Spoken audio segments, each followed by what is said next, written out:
Welcome student. आज हम हमारा नेक्स्ट टॉपिक करेंगे लीनियर अलजेब्रा का। कल हमने डिस्कस की थी लीनियरली डिपेंडेंट और इंडिपेंडेंट पे थ्योरम की थी। आज हम उस पर बेस्ड न्यूमेरिकल करेंगे कि हम कैसे लीनियरली इंडिपेंडेंट और डिपेंडेंट चेक कर सकते हैं। तो देखिए हमारे पास क्या दे रखा है,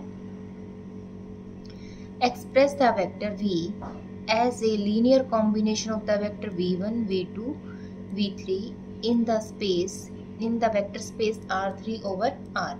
ठीक है, हमने इस वेक्टर को इन वेक्टर्स की लीनियर कॉम्बिनेशन में रिप्रेजेंट करना है। तो देखिए सबसे पहले हमारे पास क्या था, जो वेक्टर गिवन था उसको हमने क्या किया, लीनियर कॉम्बिनेशन में लिखा।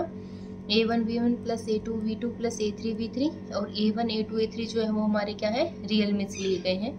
तो हमने क्या किया, v वेक्टर की वैल्यू रखी यहाँ पे a1 इंटू v1 का result plus a2 into v2 plus a3 into v3। ठीक है, यहाँ से हमने इनको कंपेयर कर लिया, a1 plus a2 plus 2a3। Next हमारे पास टप्पल कौन सा बनेगा, a1 2a2 और माइनस a3। ठीक है, थर्ड हमारा बनेगा a1 3a2 and plus a3। तो यहाँ से हम इन तीनों को कंपेयर करेंगे।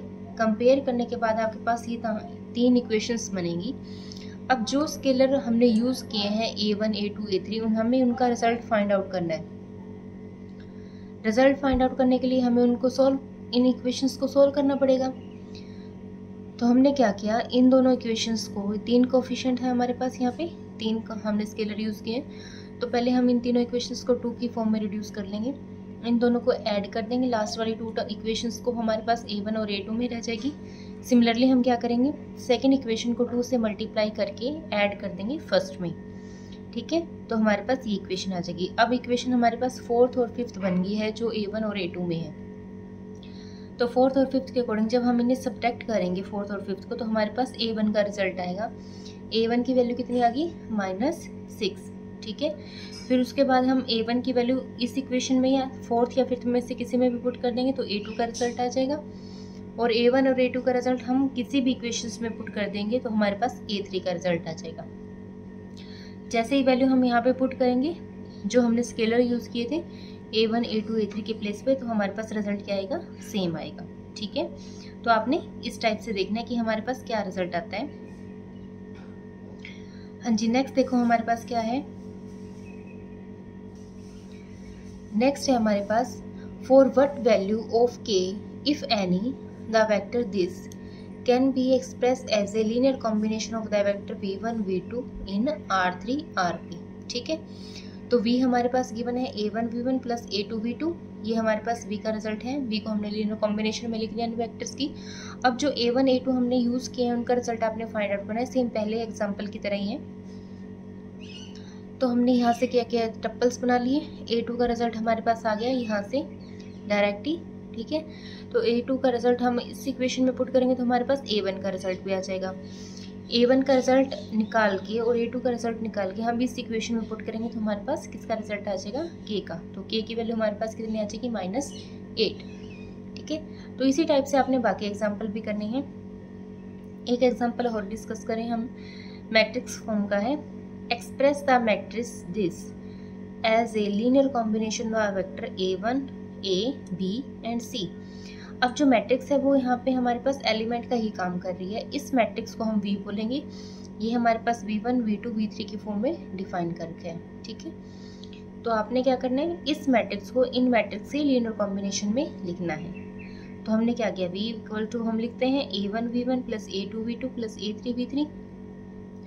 ठीक है, या आप ए बी सी भी यूज कर सकते हो यहाँ पे।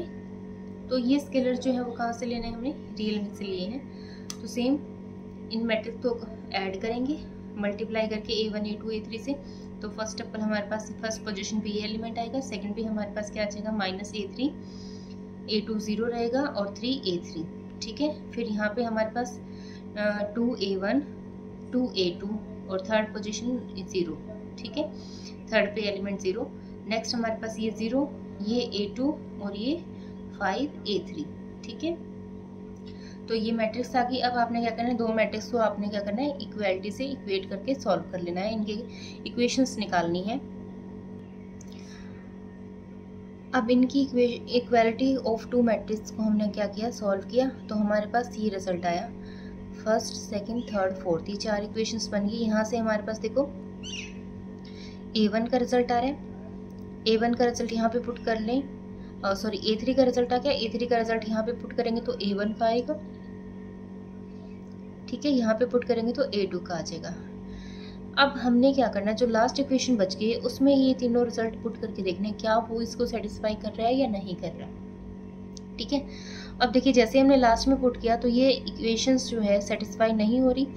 इसका मतलब इक्वेशन नंबर 1, 2, 3, 4 जो हमने ये 4 इक्वेशंस जो निकाली हैं उनके पास कोई भी सॉल्यूशन नहीं है। इसका मतलब जो मैट्रिक्स हम ले रहे थे वो हम एक्सप्रेस नहीं कर पा रहे as a linear combination of the matrix A, B and C, ठीक है। तो जब भी इस टाइप की फॉर्म आ जाए आपने चेक करके देख लेना कि आपका सॉल्यूशन जो है वो लास्ट वाले इक्वेशंस को सेटिस्फाई कर रहा है या नहीं कर रहा। उसके बाद नेक्स्ट हमारे पास एक इम्पोर्टेंट है, ये हमारे पास रिजल्ट जो है वो इम्पोर्टेंट है। नेक्स्ट में देखो हमारे पास क्या है, show that if 2 vectors of a vector space are linearly dependent then one of them is a scalar multiple of the other. हमें क्या प्रूव करना है, 2 वेक्टर्स दे रखे हैं किसी वेक्टर स्पेस के, वो लीनियरली डिपेंडेंट है। कब डिपेंडेंट है, देन अगर वो डिपेंडेंट है then one of them is a scalar multiple of the other. तो उनमें से एक जो होगा वो दूसरे का क्या रहेगा, स्केलर मल्टीपल रहेगा। तो इसके अकॉर्डिंग हम क्या करेंगे, देखो हमने 2 एलिमेंट उठाए वेक्टर स्पेस में से, be the 2 linear dependent vectors. Then by definition there exist scalars A1, A या B नॉट बोथ 0, ठीक है।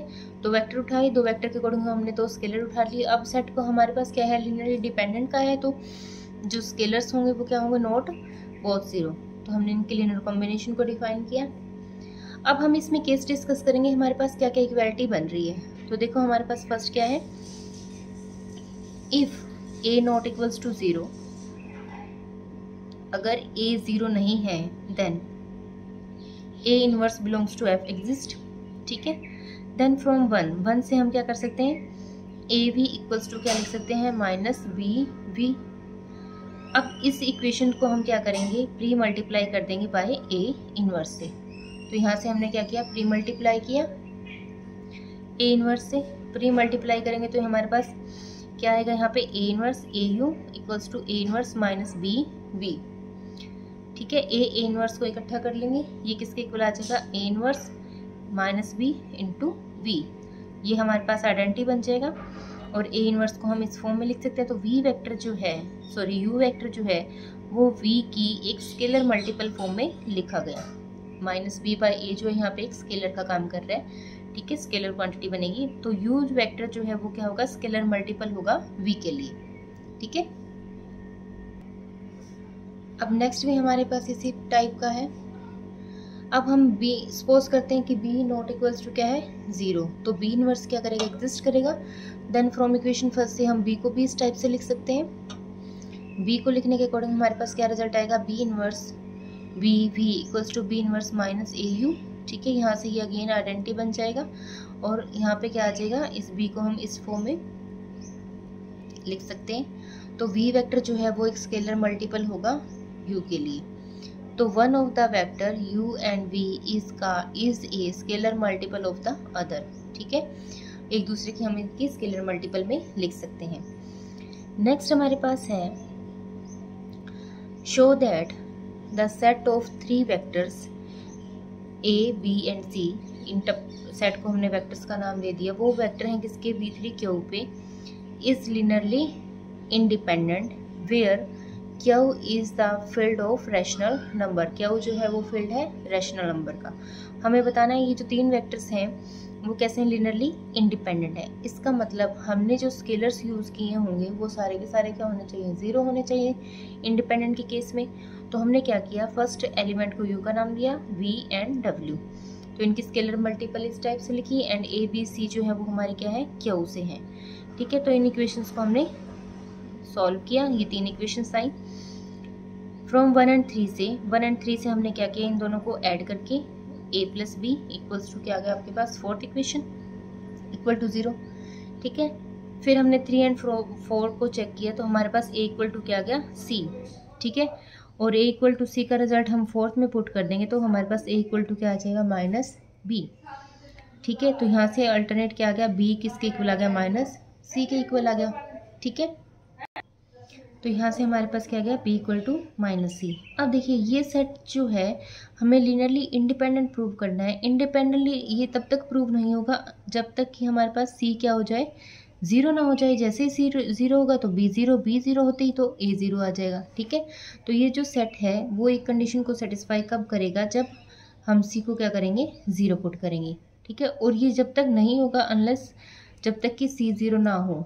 ठीक है, तो ओनली सॉल्यूशन क्या होगा 1 2 3 का, a equal to zero, b equal to zero, c equal to zero, कि c क्या हो जाए हमारे पास ज़ीरो, और c के ज़ीरो आते ही ये सेट कैसा प्रूव हो जाएगा, लिनियरली इंडिपेंडेंट का। तो हमने इस टाइप से देखना है कि जैसे सेट हमें प्रूव करना है उसके अकॉर्डिंग कंडीशन हमारे पास क्या बन रही है, उसी के अकॉर्डिंग हम करेंगे। उसके बाद हमारे पास एक टाइप के एग्जाम्पल और बच गए हैं, वो देखते हैं हम कैसे करेंगे।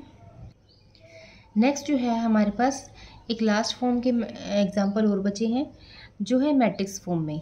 अब देखिए जो हमारे पास मैट्रिक्स की अकॉर्डिंग होंगे, मैट्रिक्स के अकॉर्डिंग हम उन्हें सॉल्व कर सकते हैं। हमारे पास एक सेट दे रखा है जिसमें n तक एलिमेंट है, इज लिनियरली इंडिपेंडेंट और linearly dependent by using row reduction. ठीक है, तो इस सेट को या इन एलिमेंट्स को हम क्या कर सकते हैं, रो मेथड से भी सॉल्व कर सकते हैं। हम चेक कर सकते हैं कि लिनियरली इंडिपेंडेंट आ रहा है सेट या डिपेंडेंट का आ रहा है, तो उसके अकॉर्डिंग हम कैसे कर सकते हैं। देखो अब इससे रिगार्डिंग हमने एक एग्जांपल लिया। हमारे पास एग्जांपल दे रखा है, show that the vector this and this are linearly dependent. ठीक है, अब डिपेंडेंट के केस में हम कैसे करेंगे, जो भी आपके पास वेक्टर होंगे टप्पल की फॉर्म में, हम प्रीवियस एग्जांपल को भी इस मेथड से कर सकते हैं। आपको जो भी इजी लगे आप वो मेथड अप्लाई कर सकते हो। अब जो भी आपके पास टप्पल दे रखे होंगे उनको आपने क्या करना है, कॉलम वाइज अरेंज करना है। फर्स्ट टप्पल को हम क्या करेंगे, फर्स्ट कॉलम में लिखेंगे, सेकंड को सेकंड कॉलम में, थर्ड को थर्ड में और फोर्थ को फोर्थ में। ठीक है, फिर आपने क्या करना है, इस मैट्रिक्स को रिड्यूस करना है ऑपरेशन लगा के। रो एक्लन फॉर्म हमें पता है कि हमारे पास फर्स्ट एंट्री के बाद सारी 0 0 बनाने की कोशिश करते हैं हम।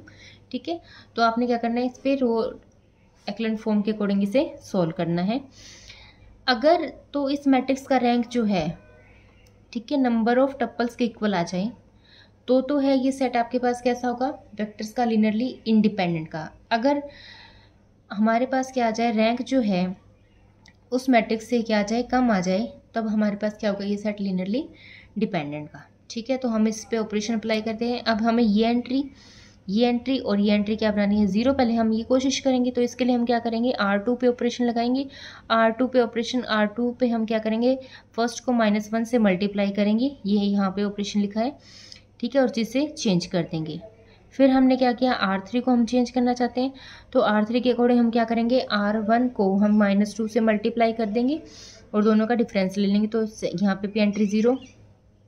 इसी टाइप से हम क्या करेंगे, R4 को चेंज करेंगे 1 के साथ, 1 को हम क्या करेंगे, -4 से मल्टीप्लाई करेंगे और ऐड कर देंगे। ठीक है, तो हमारे पास ये फर्स्ट के बाद इस पोजीशन के बाद बाकी सारी एंट्रीज क्या आ गई, 0 आ गई। फिर नेक्स्ट हम देखेंगे कि हम इन दोनों इक्वेशंस को सोल्व करें। ठीक है, हम सॉल्व करेंगे R3 और R4 रो को।